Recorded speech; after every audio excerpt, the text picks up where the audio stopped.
Salut à tous et bienvenue sur Frontières, le podcast qui vous emmène à la rencontre de l'invisible.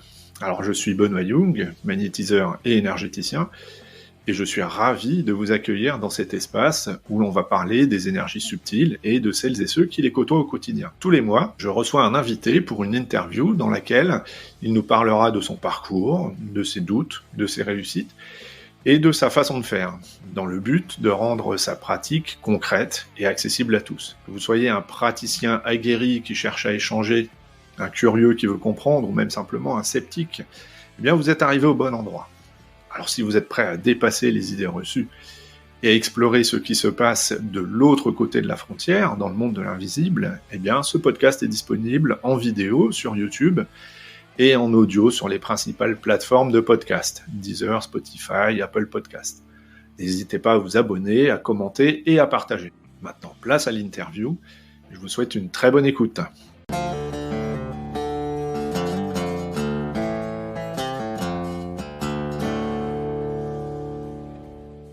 Bonjour tout le monde, bonjour Nadine.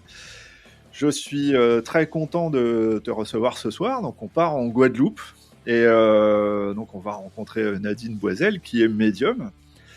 Alors on va donc ce soir retracer ton parcours. Tu vas nous parler un peu de ta façon de procéder, des difficultés que tu as rencontrées, de ce que ça a changé toi l'accès à la médiumnité dans ta vie. Et avant d'entrer dans le vif du sujet, je te laisse te présenter.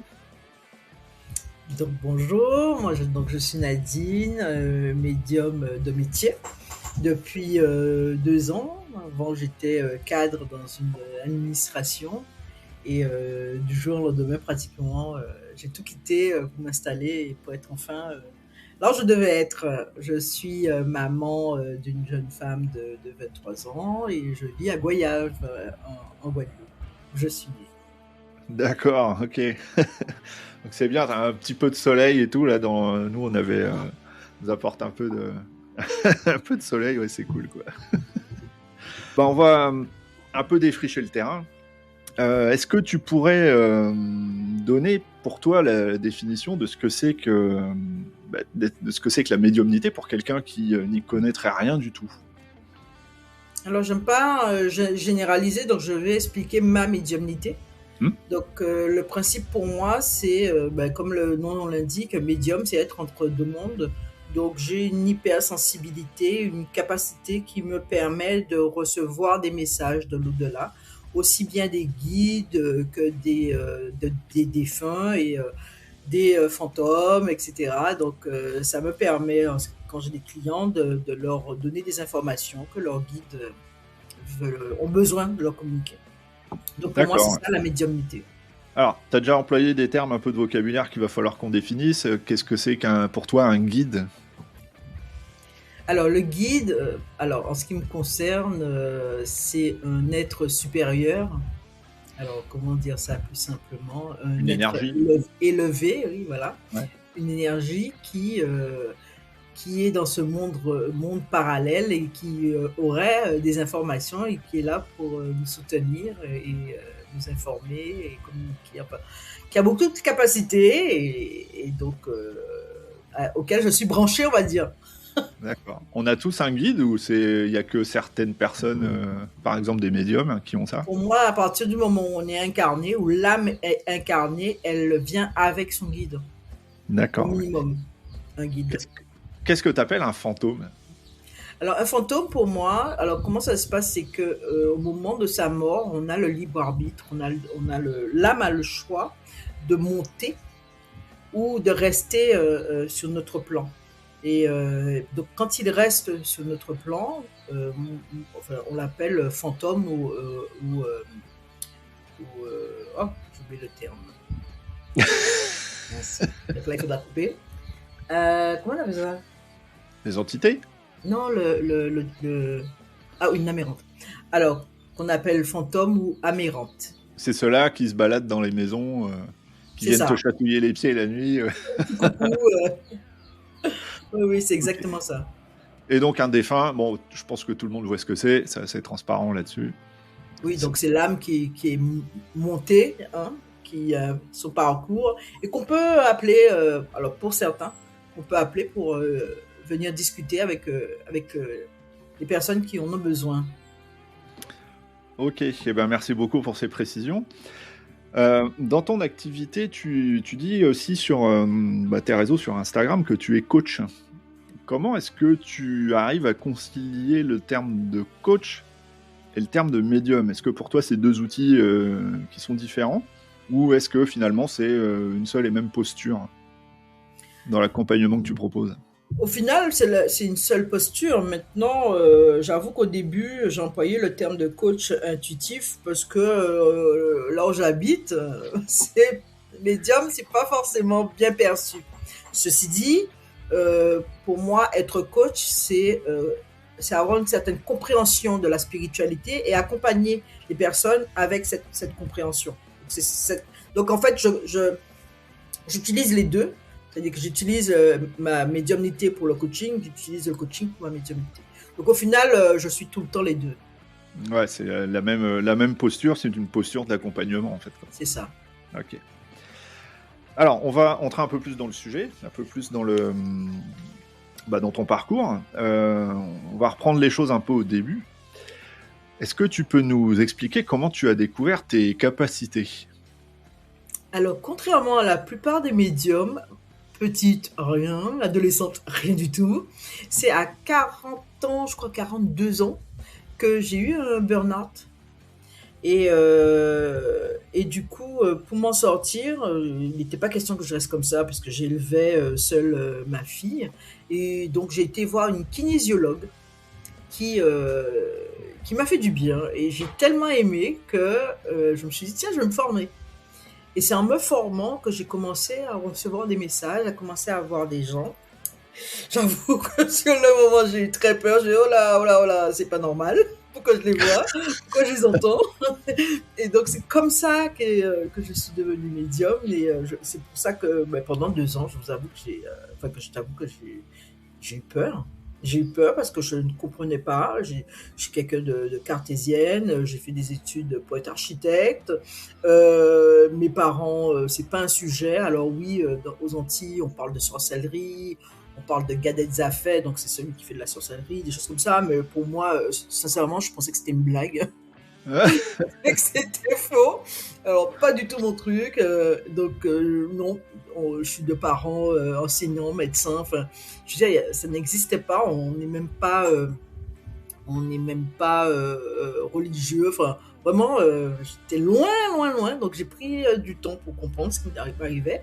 J'ai été aidée par d'autres médiums qui m'ont expliqué. Puis, YouTube est pas mal. Pour savoir pourquoi on vit certaines choses. Et donc, c'est comme ça que j'ai commencé à comprendre. D'accord. Ouais. Et est-ce qu'il y a, il y a un moment où tu t'es dit, bon, ben voilà, ok, j'ai ces capacités, maintenant je peux plus les ignorer. Il va falloir que je fasse avec. Est-ce que... quel a été le déclic, en fait, pour que tu le dises, que tu l'assumes publiquement comme ça? Ah oui, ça a été assez costaud. Alors, en général, oui. J'ai eu la chance d'être accompagnée par mon meilleur ami qui, avec le recul, devait être mon guide spirituel vivant. Donc ça m'a beaucoup aidé dans mon évolution. J'ai aussi fait beaucoup de thérapie, comme je le disais tout à l'heure, vu des médiums, etc. Donc ça m'a aidé. Et il y a eu ce qu'on appelle le confinement. Le premier confinement m'a énormément aidé. Je n'ai pas eu le choix que de rentrer à fond dans la spiritualité parce que j'avais l'impression que j'allais devenir folle.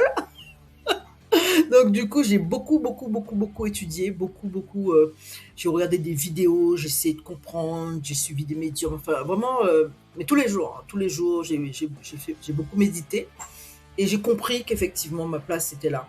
J'ai attendu encore, je crois, quelques années, 4 ans. 4 ans où je savais très bien qu'il fallait que je sorte de ce poste de cadre et que je me prépare à ma nouvelle vie, parce que j'étais complètement alignée à ça. Et la dernière année, en fait, toutes les portes se sont ouvertes. Toutes les portes se sont ouvertes, c'était impressionnant. Toutes les situations ont été mises en place pour que je sorte de ce poste et que je m'installe en tant que médium. Alors, pour la D'accord. petite anecdote, donc j'habite sur une île, on est à peu près 400 000 habitants, et on a le journal principal qui s'appelle Le France-Antilles. Et j'ai une amie qui est venue me consulter pour faire une interview, parce elle a aimé le fait que j'ose quitter une aussi grande boîte et que je m'installe en tant que médium. Donc, je l'avais mis sur mes réseaux. Et donc, par curiosité, elle est venue, sauf qu'elle était rédacteur en chef sur le France-Antilles. Et du coup, elle m'a offert la une Carrément. du France-Antilles. Je vous raconte pas, ma famille était en PLS. Mais voilà, donc à l'époque, ouais, ça a fait du bruit. Ça a fait du bruit parce que, bon, déjà, est-ce que c'était vraiment un sujet à mettre à la une? Je ne sais pas. En tout cas, elle a pensé me rendre service et je la remercie. Et du coup, je me suis fait connaître un peu comme ça, mais c'est vrai que c'était assez violent, par contre. Ouais. Comment ça s'est passé vis-à-vis de ton entourage, que tu sois médium, tes amis, ta famille J'ai eu beaucoup de rejets. Sincèrement, ça a été assez compliqué. J'ai eu des rejets violents, mais francs, alors que je vois pas ce que je fais de mal. Mais comme je disais, ça a une connotation assez négative aux Antilles, parce que nous faisons une amalgame entre les voyants, les médiums, les gadettes à fait, comme je vous disais tout à l'heure, ce qu'on appelle les sorciers ici. Euh, euh, et donc, la sorcellerie est très mal vue, même alors, très pratiquée, mais mal vue. Puis, il y a là aussi le vaudou, parce que la communauté haïtienne est assez importante ici. Ouais. Et donc, c'est très mal vu. Donc, pour eux, je suis une sorcière. Je fais du mal. Alors, pas du tout. Non, je suis là juste pour aider. J'ai juste la capacité de recevoir des messages. C'est tout, ça s'arrête là. Donc, je comprends pas. Mais en fait, ils sont même pas venus me demander. Et ils ont mis une croix sur moi. Et je sais, j'ai eu beaucoup de moqueries, parce que les gens, en fait, venaient me répéter, pensaient que c'était une bonne chose de venir me répéter, mais non plus. C'est pas bon non plus. Mais bon, j'ai compris la démarche. Ils avaient tellement envie de me dire, waouh, on te félicite, tu as osé, machin. Mais ça n'a pas été facile. Sincèrement, c'était waouh. Je pensais pas que ça aurait été si compliqué, parce que se faire rejeter par sa propre famille, c'est moyen. Ouais. Ouais, mais c'est toujours des moments qui sont pas simples pour tout le monde, hein, tous ceux que j'ai interviewés là, il y a toujours eu ce moment où bon allez, je saute le pas, allez on y va, courage, et puis Oui, c'est et puis toujours des réactions ce qui était plus difficile dans mon cas, c'est que j'avais un très bon poste. Hein. En Guadeloupe, on connaît le taux de chômage, on connaît, voilà. Et moi, j'avais un très très bon poste, j'étais très très bien payé. Pour eux, j'avais réussi, j'étais fonctionnaire, cadre, voilà, dans une structure assez importante ici. Et tout laisser comme ça, c'était incompréhensible. C'est des choses qui sont pas simples, hein.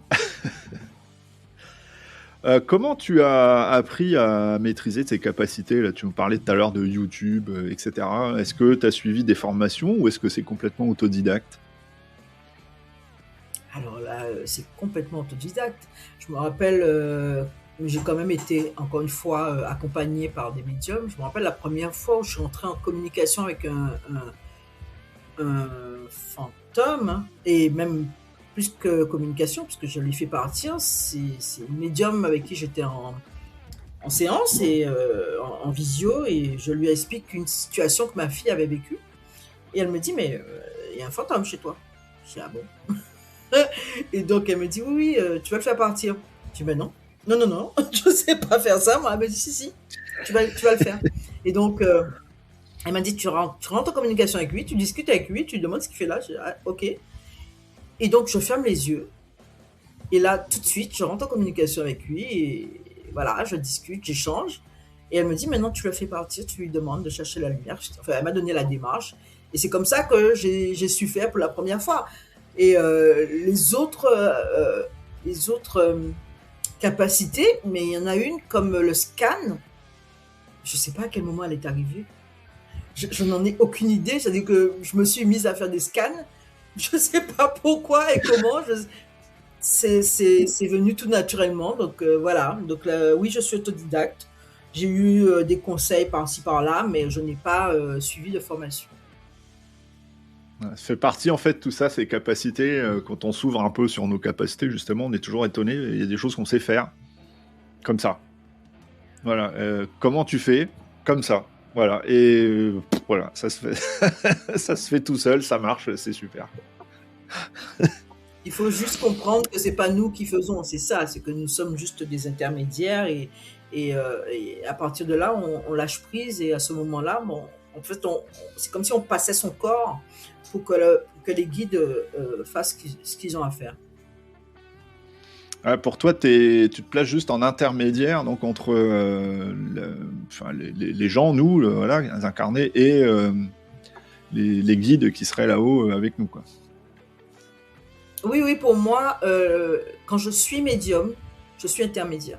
Quand je suis coach, c'est moi qui parle de mon expérience, de mes connaissances. Et quand je suis médium, je ne suis qu'intermédiaire.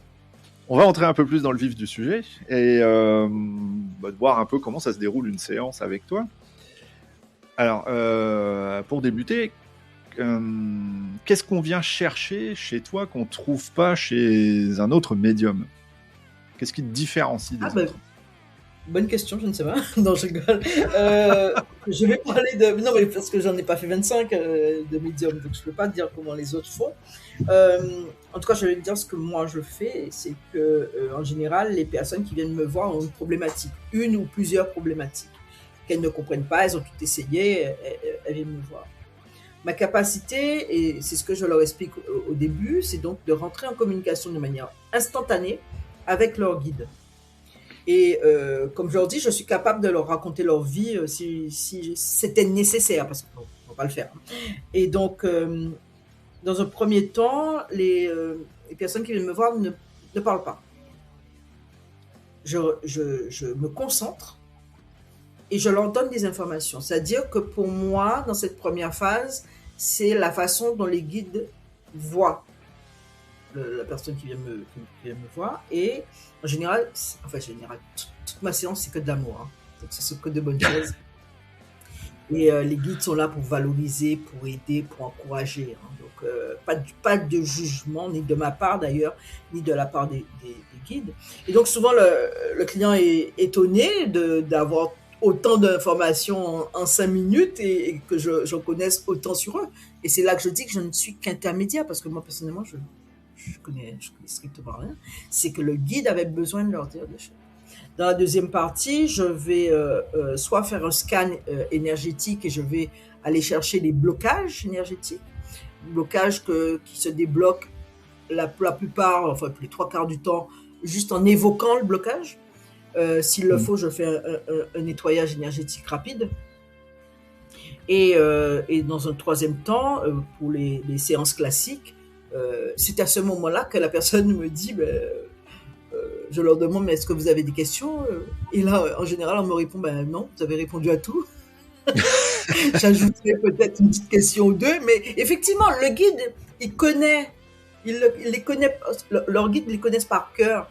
Donc, ils n'ont même pas besoin de parler, parce que les guides donnent toutes les réponses au fur et à mesure. Ça, c'est génial. Et ils sont toujours épatés de me dire, on n'a pas de questions. Pour aller dans ce sens-là, je peux témoigner que effectivement c'est du direct, hein, ça y a pas de problème. Il y en a des réponses tout de suite, c'est clair, c'est tranché, voilà, il y a même pas. Je vais dire, il y a même pas essayer de négocier, quoi. Qui est-ce qui te consulte? Qui est-ce qui vient te consulter? La plus grande majorité, je trouve que ces personnes me ressemblent.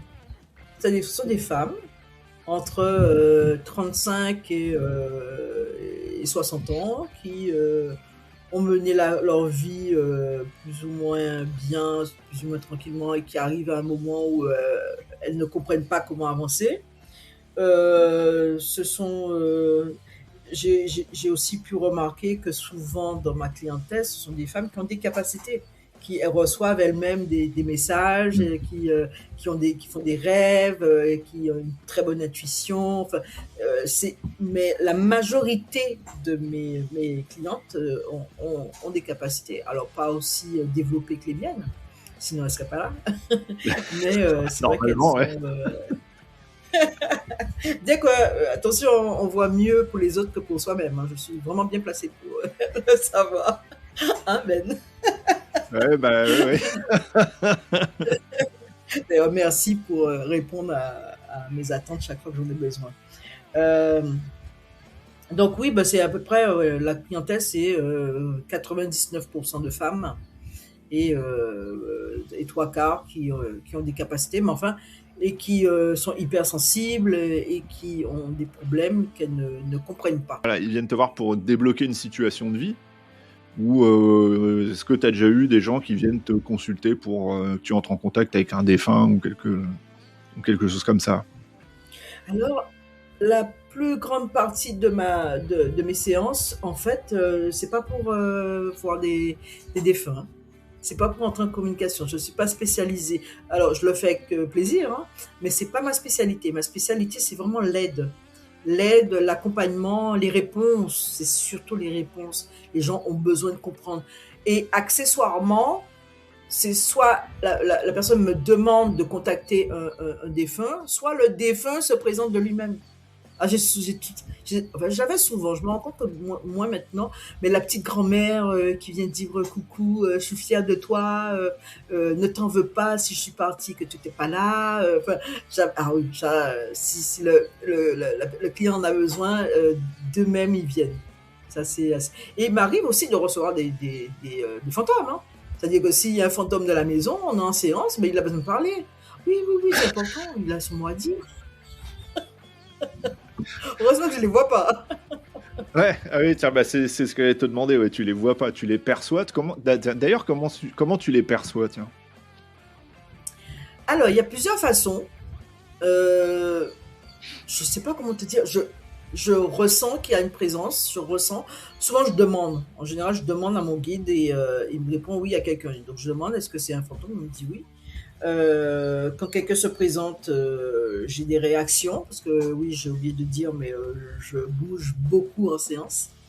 Et ouais. Donc, c'est le moins qu'on puisse dire. Hein.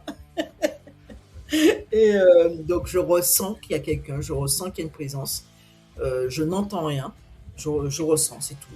Et il peut m'arriver d'un coin de l'œil de voir ou de savoir qu'il y a quelqu'un. Il peut aussi m'arriver en séance de ressentir que la pièce est remplie.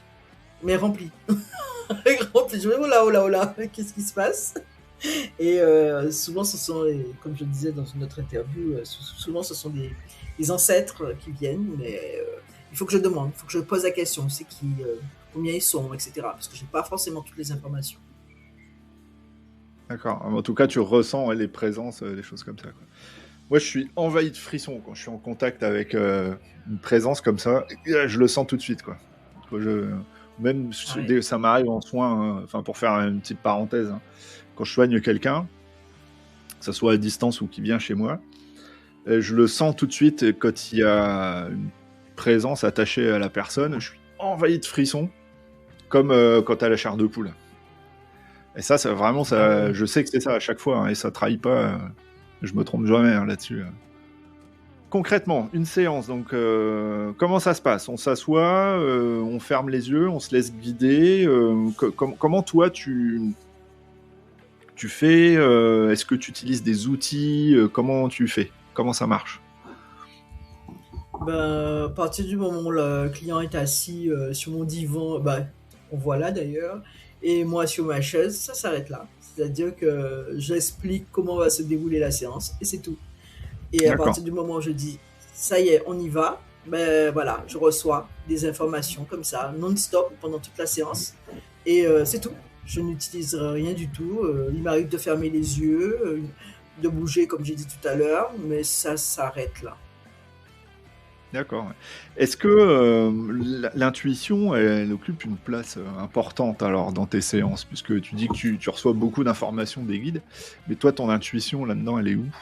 Je crois qu'elle se mélange en fait.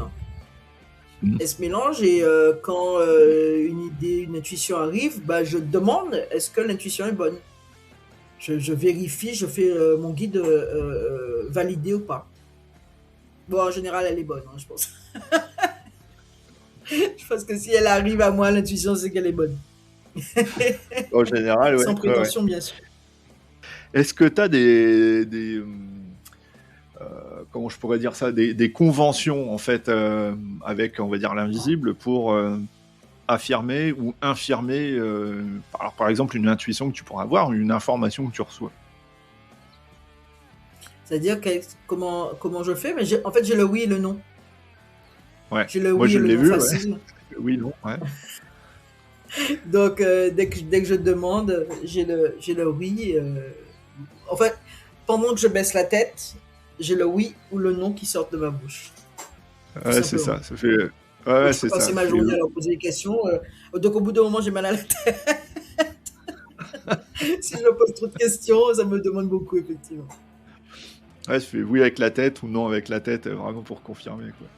Je me souviens. Non, mais c'est le même mouvement. C'est le même mouvement. C'est oui, non. Ah oui, t'as raison. C'est vrai.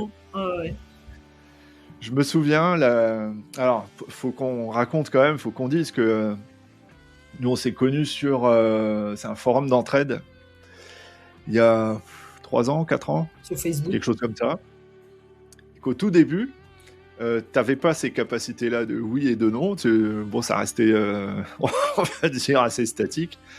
Je me souviens, quand on avait fait une visio où ça venait de commencer, en fait, tes confirmations comme ça par oui ou par non, et c'était incontrôlable.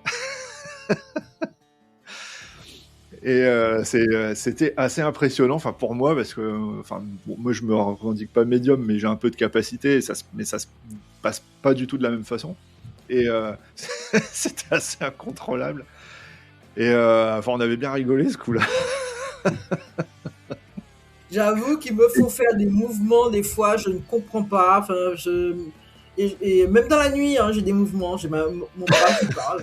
Qu'est-ce qui arrive? Il va revenir. En fait, ils prennent le contrôle de mon corps. Hein. Je suis complètement consciente, je suis complètement OK, mais je peux tout arrêter. Mais si par exemple ils ont besoin de me faire, de montrer une émotion, ils vont insister avec la main, ils vont vraiment... je leur dis, alors je passe ma séance à rouspéter, à babier, parce que je leur dis, mais écoutez, vous n'avez pas besoin de me faire autant de mouvements. C'est pas obligé d'être aussi spectaculaire, mais bon, c'est marrant, ça fait rire le client, ça me fait rire au bout d'un moment, mais c'est vrai que je suis tout en train de râler. Arrêtez, c'est bon, j'ai compris. Des fois, pour me dire oui, ils vont me dire 5. Ça fait partie du spectacle. Hein. Voilà, c'est le show. Alors, j'avoue qu'à une époque, j'avais rencontré une médium qui faisait vraiment un show, mais dans toute une pièce, elle se déplaçait. Et j'étais en admiration. Je fais, waouh, moi je veux un truc comme ça. Quelle idée j'ai eu de demander ça. Moi, je me déplace pas de mon siège. Mais alors, purée.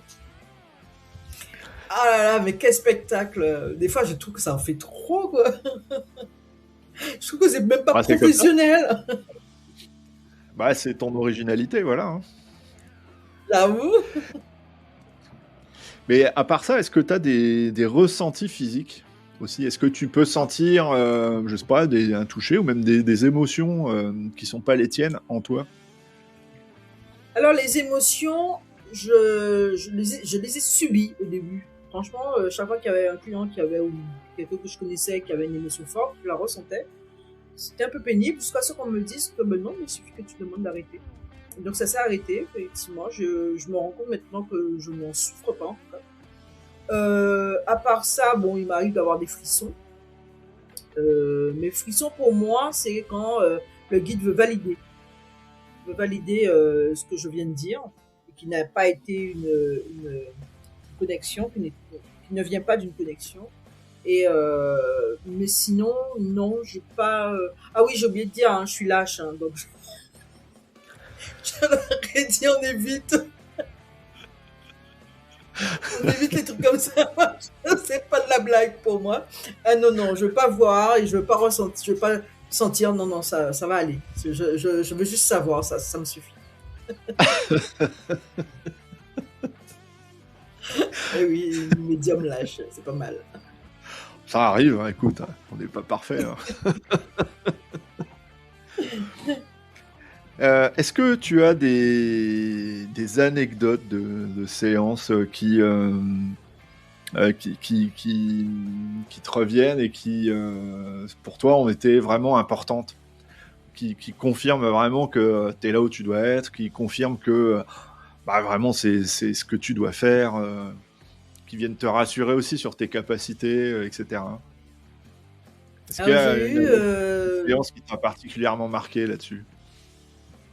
Mais c'est au début de mes consultations. Il y a 2 qui m'ont marqué, et enfin 2, j'en ai plein bien sûr maintenant. Mais comme c'était au début, c'était hyper impressionnant pour moi parce qu'effectivement j'avais besoin d'être validée. Et donc c'est un jeune homme qui vient me voir et qui me dit qu'il vient par curiosité parce que ça l'intéresse, tout ce qui est spirituel. Donc il s'installe, au début je lui parle de certaines choses et puis là je ressens une présence et je lui dis mais il y a quelqu'un qui veut te parler. Il me dit ok, est-ce que je lui demande est-ce qu'il est ok pour recevoir, je lui dis c'est un homme. Il me dit d'accord. Et là je rentre en communication avec un jeune homme, un défunt, et c'était son ami d'enfance. Et comment je l'ai su, comment j'ai pu lui dire, parce que j'ai pas les prénoms. Alors voilà quelque chose que je n'ai pas, c'est que j'ai pas les prénoms. Par contre j'ai vu un accident de moto. Voilà. J'ai vu, alors c'est marrant parce qu'on ne voit pas, parce qu'on ne regarde pas devant, mais on voit sur le côté. J'ai vu un accident de moto, donc je lui dis que c'est un ami, un de tes amis, et qui serait mort dans un accident de moto. Donc lui, il me donne le prénom, et il me dit qu'il a besoin de te parler. Et donc l'ami, parce qu'en fait, il faut savoir que une âme, quand je lui donne je lui donne l'autorisation, de parler, elle peut venir en moi. Et donc je me retrouve à parler comme un jeune, comment ça va, enfin en créole en plus, hein, donc moi je ne maîtrise pas le créole. Et donc il parle comme ça, machin, comme un gamin de 20 ans quoi. Il me regarde lui, et donc je lui dis, le gars il lui dit mais au fait je t'en veux pas. Et là le client se met à pleurer. Il lui dit, du coup, lui, il s'excuse. Il lui dit, oui, j'ai pas pu venir à ton enterrement. Je suis désolée. En plus, on était fâchés. Avant ta mort, on était fâchés, on se parlait plus. Et donc, le défunt lui dit, mais non, mais je t'en veux pas. Je t'en veux pas parce que c'est ma faute si on s'est fâchés. C'est moi qui fais le con et je te demande pardon et je t'aime. Wow. Ah wow, ah wow. Donc vivre ce genre de moment, mais c'est juste wow. Dans ces moments-là, je suis tellement contente d'avoir choisi de faire ce métier-là. Et donc le client arrête de pleurer, le défunt part et il m'explique qu'en fait, petit, cet ami qui est décédé n'avait pas beaucoup de moyens et du coup, il venait prendre le goûter chez lui. Donc sa maman emmenait toujours de quoi donner goûter aux copains. Et cet ami a toujours été, d'ailleurs il lui a dit pendant la séance, il a toujours été en admiration. Et l'admiration est passée à la jalousie. Donc du coup, ils se sont disputés et le jeune homme est mort d'un accident. Donc ils ne s'étaient pas réconciliés, ils ne s'étaient pas pardonnés mutuellement. Donc ils ont profité de cette séance pour se pardonner. Et là, c'est waouh. C'est ouais. Quand on vit ça, on est conscient de qui on est, de ce qu'on fait, et ça vaut tout l'or du monde, quoi. La deuxième anecdote, c'est plus marrant, mais c'est à peu près je crois que c'est la même année. C'est une jeune femme qui vient me voir et elle veut parler à sa grand-mère. Et avant de venir, comme sa grand-mère est enterrée dans la même commune dans laquelle je vis, elle y passe et puis la grand-mère qui vient pendant la séance et qui lui dit mais moi je ne savais pas qu'elle était passée voir sa grand-mère hein, et qui lui dit ce n'est pas la peine de passer me voir au cimetière, je n'y suis pas. Et là la cliente qui explose de rire.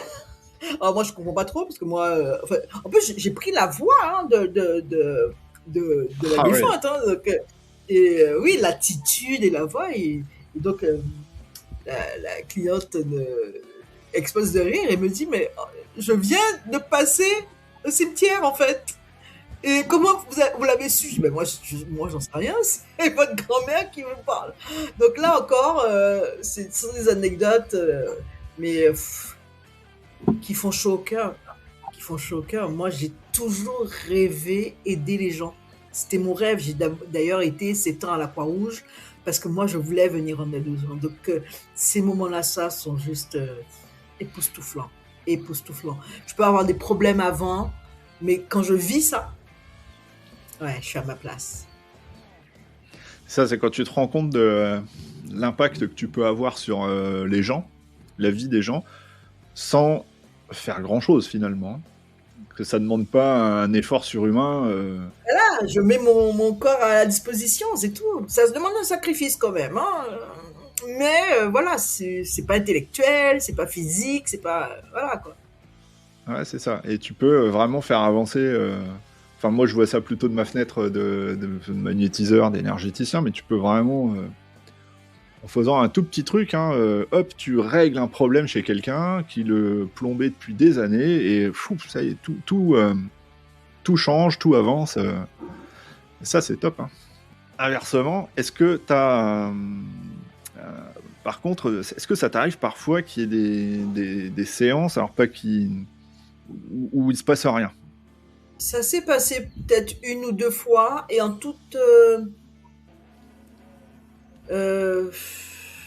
objectivité, c'est moi qui avais forcé un peu les choses. C'est-à-dire que c'était des amis qui avaient des petits soucis, j'ai voulu les aider, j'ai insisté, viens, machin, je pense que mon ego avait marché à ce moment-là.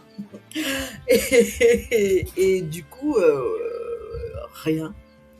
Ouais. Ou très peu, en tout cas pas assez. En plus, la personne en face, un peu psychorigide, s'attendait à avoir telle ou telle prestation. Ah oui, parce qu'il y en a un, je crois que son ami était venu, et il avait posé une question à l'ami, mais genre, qu'est-ce qu'on a fait telle date? Alors bien sûr, l'ami n'a pas répondu. Moi, ça m'a complètement déstabilisé. Enfin, et lui, il n'a retenu que ça. Ah, c'est hyper frustrant. Donc, j'ai compris que c'était une leçon pour moi, que je n'avais pas à dire que telle ou telle personne avait besoin de moi. Non, c'est pas à moi. C'est mon guide qui emmène la personne vers moi et pas autre chose. Ouais, tu penses qu'il faut laisser les gens venir à soi plutôt que toi d'aller les chercher ouais. C'est ça. C'est ça. Il faut quand même communiquer pour dire qu'on est là. Il ne faut pas s'enfermer. Mais oui, c'est à eux de venir vers moi. Est-ce que tu as eu le syndrome de l'imposteur? Est-ce que tu as été confronté à ça? Oh là, oui, bien sûr. Bien sûr, je crois que je l'ai encore. Hein. Je l'ai encore et je suis toujours étonnée. Mon meilleur ami me le disait souvent, j'avais toujours l'impression de ne pas être assez. De ne pas être assez, donc d'avoir besoin de d'autres médiums pour réaliser certaines choses ou pour répondre à certaines questions. Et bon, ça s'appelle aussi l'humilité. Hein. Pour moi, je ne sais rien et c'est le guide qui m'accompagne qui sait tout. Donc, quelque part, je le garde encore parce que je pense que ça m'aide à garder mon ego équilibré, on va dire. Mais oui, on l'a forcément, surtout au début. Alors, on va passer à un côté un peu plus éthique, un peu plus responsabilité, toutes ces choses-là, un peu plus changement de vie. Comment est-ce que ça s'est passé le grand saut entre le moment où tu dis bon bah voilà, je quitte mon poste dans l'administration et hop, je me mets à mon compte. Quelles sont les difficultés que tu as rencontrées?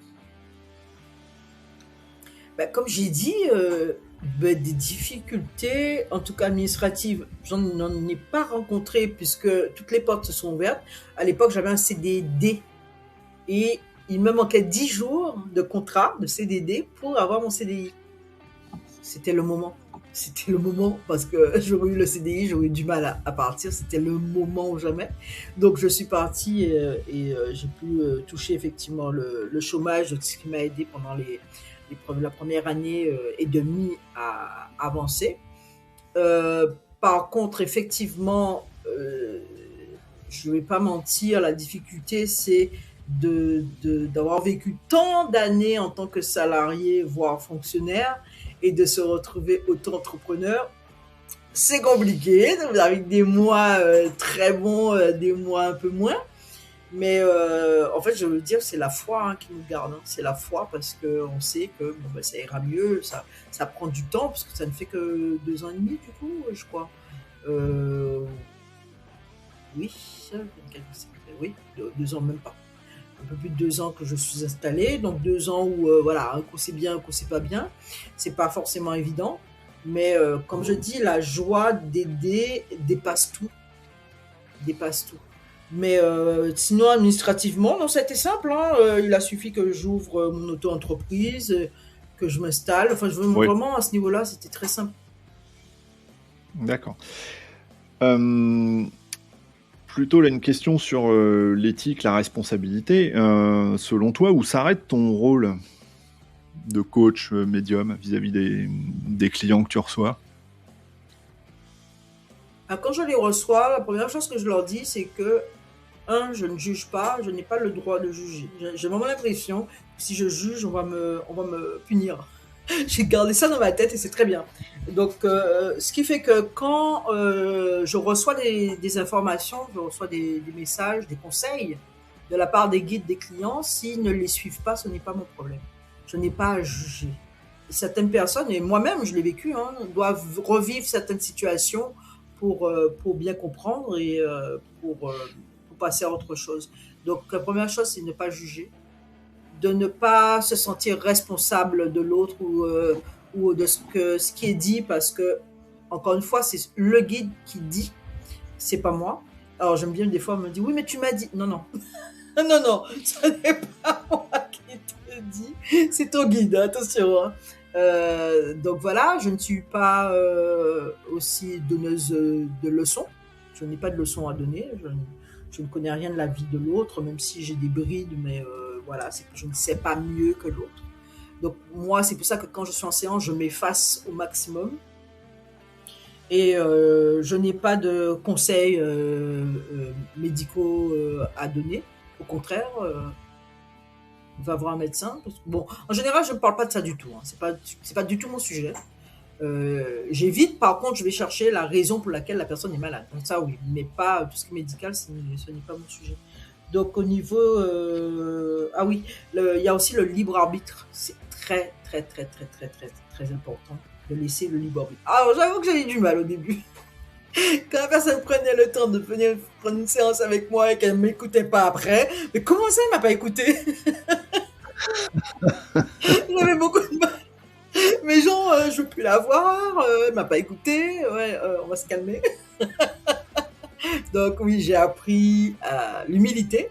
J'ai appris l'humilité pour ne pas juger, pour laisser à la personne son libre arbitre, puisque moi-même je l'ai et je veux le garder. Et donc oui, c'est tout ça qui est assez important pour moi. Il y a aussi le fait que moi, mon but, c'est que la personne qui vient dans mes séances doit ressortir avec une façon de penser. Et c'est pour ça que j'aime bien utiliser l'aspect coaching, parce que je veux pas que cette personne soit accro à mes réponses et qu'elle m'appelle tous les 2 jours ou toutes les 2 semaines. Je veux qu'elle comprenne le principe même de la spiritualité, comprenne qu'il faut qu'elle s'aime, qu'elle cherche à se respecter, à s'aimer, à s'épanouir et surtout qu'elle enlève toute culpabilité.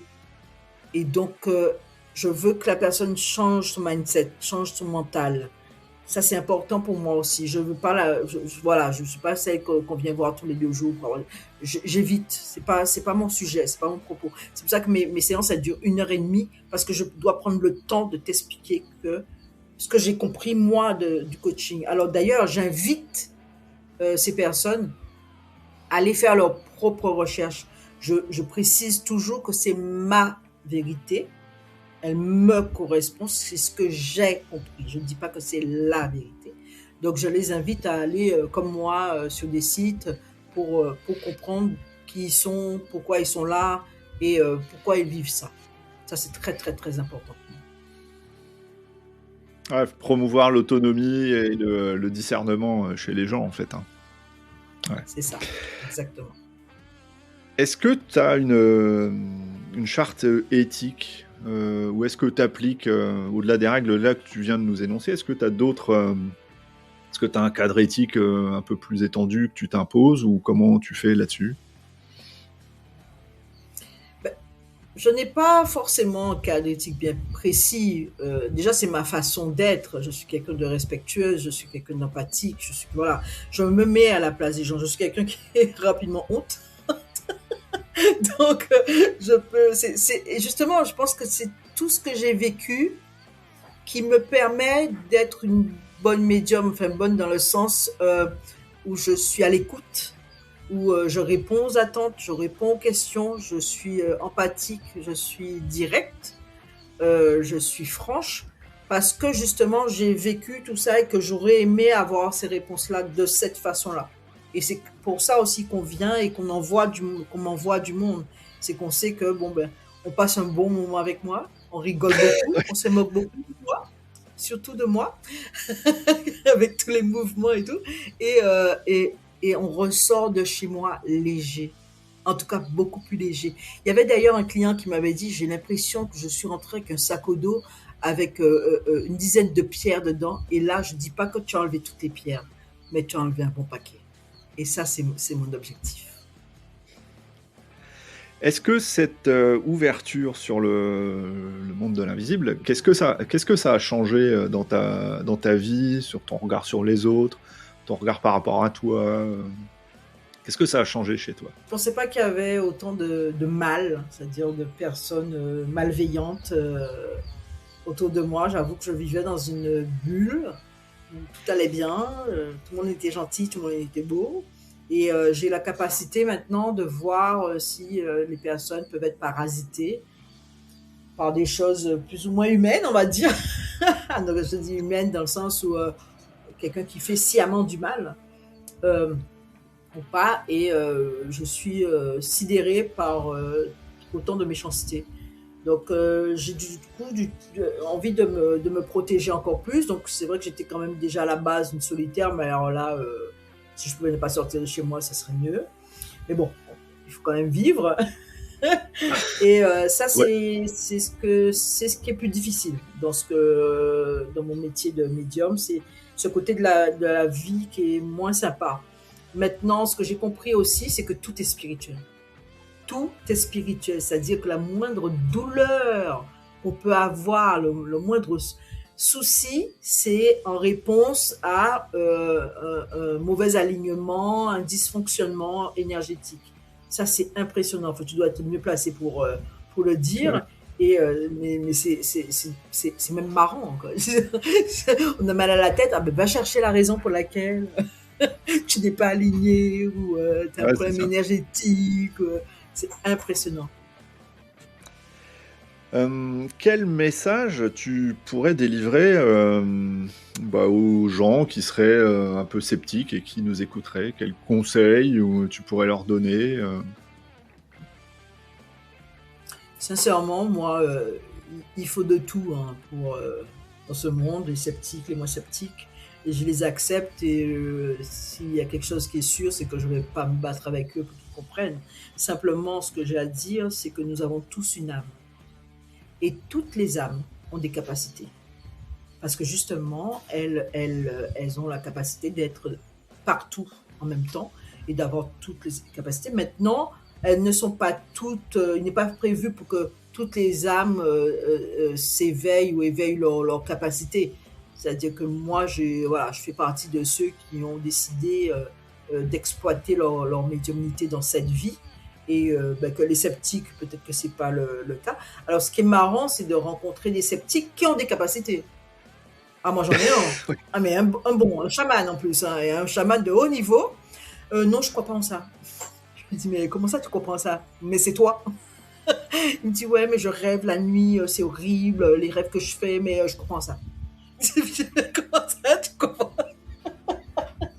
Alors moi, je rigole, mais je ne veux pas me battre avec lui. Il ne veut rien entendre. Il en souffre, mais il ne veut rien entendre. J'accepte. J'accepte. Et c'est ça aussi l'humilité, c'est que je ne peux pas sauver tout le monde, je ne peux pas aider tout le monde, et je ne suis peut-être pas là pour leur faire comprendre quoi que ce soit. Et c'est peut-être pas prévu que dans cette vie ils comprennent, donc c'est ok. Bon. Eh ben, écoute, on va arriver au terme de cette interview. Alors pour conclure, je te laisse le mot de la fin. Mais écoute Ben, déjà à l'époque j'étais ravie de te connaître. Je le suis encore plus parce que dans cette vie compliquée de médium, certaines fois, hein, pas tout le temps, ben, tu es là, je peux compter sur toi. Donc je te remercie pour cette interview. Je te remercie à tes auditeurs et j'espère un jour pouvoir aider l'un d'entre eux. Et puis c'est tout. À bientôt. Merci beaucoup pour tout. Et ben voilà, écoute, je te remercie beaucoup. Comme d'habitude, c'était un plaisir. Bye bye. Super.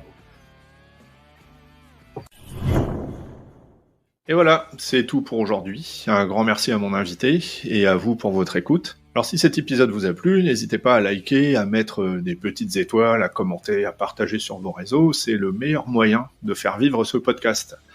Alors je rappelle que Frontières est disponible sur YouTube en vidéo et en audio sur les principales plateformes d'écoute. Tous les liens sont dans la description de l'épisode. Enfin, si vous souhaitez soutenir le projet pour qu'il continue de grandir et de vous proposer ces entretiens, vous pouvez me donner un coup de pouce sur Tipeee, le lien est également en description. Alors on se retrouve le mois prochain pour de nouvelles aventures. D'ici là, portez-vous bien et restez curieux. Salut! Il y a les municipales. Donc il y a les gens qui passent dans la rue. C'est comme ça chez vous aussi? Pas encore. Bah tu sais, moi j'habite dans une petite ville, hein, donc... Comment l'expliquer de... Excuse-moi.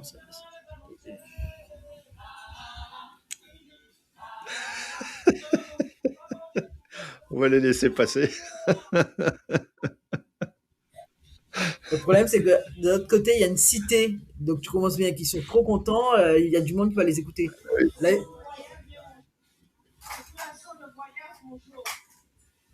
Hey, ça s'est installé là.